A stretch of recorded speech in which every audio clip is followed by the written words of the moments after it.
I've had a lot of students, though, who have signed up for it in their senior year. Really? Say, I'm ready to go be a teacher in the classroom, or I'm realizing I'm about to graduate and I need to get a job, and I never really worked on my grammar. There are some students who are taking a writing course and finding that they're getting feedback about their grammar, but they're not getting a lot of instruction within the context of that course. So they're deciding, gosh, I keep seeing avoid passive voice, or you got to work on your subject verb agreement, and I don't know what that is. Okay. So because it's entirely online, again, students will come see me in my office for particular questions that they might have, but most students are really doing their own thing. And so I send messages out twice a week and post them as announcements as well. One with just kind of a teaser, here's kind of what we're getting into, and then the second is just a pure deadline reminder. When I started it, that was the biggest challenge for me in terms of the online part, is that people just sort of wandered off. Yeah. And there was no way to rein them back in.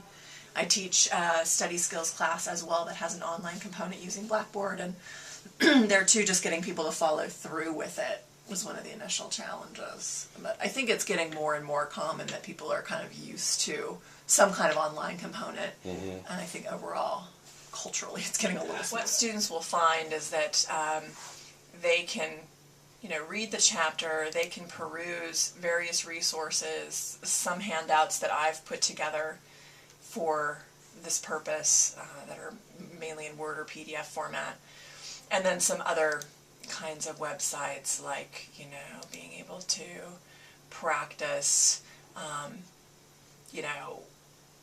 putting in the right pronoun and either saying, I give up, and seeing what the right answer would be in the explanation and cruising through that. So there are a lot of great websites out there with all kinds of exercises and handouts and different things. So kind of topic by topic, I've chosen just what are some of my favorites. Again, a lot of different quizzes that are available that make it more interactive. Students will take this practice quiz, so they tend to kind of plunge back and forth between these. They'll do the practice, and then if they do well, they can move on to the next unit. Just go on. Once they get 100%, this test area will open up. And then once they have taken this test, they'll be able to move on to the second unit and do the practice and the test. And so some of them,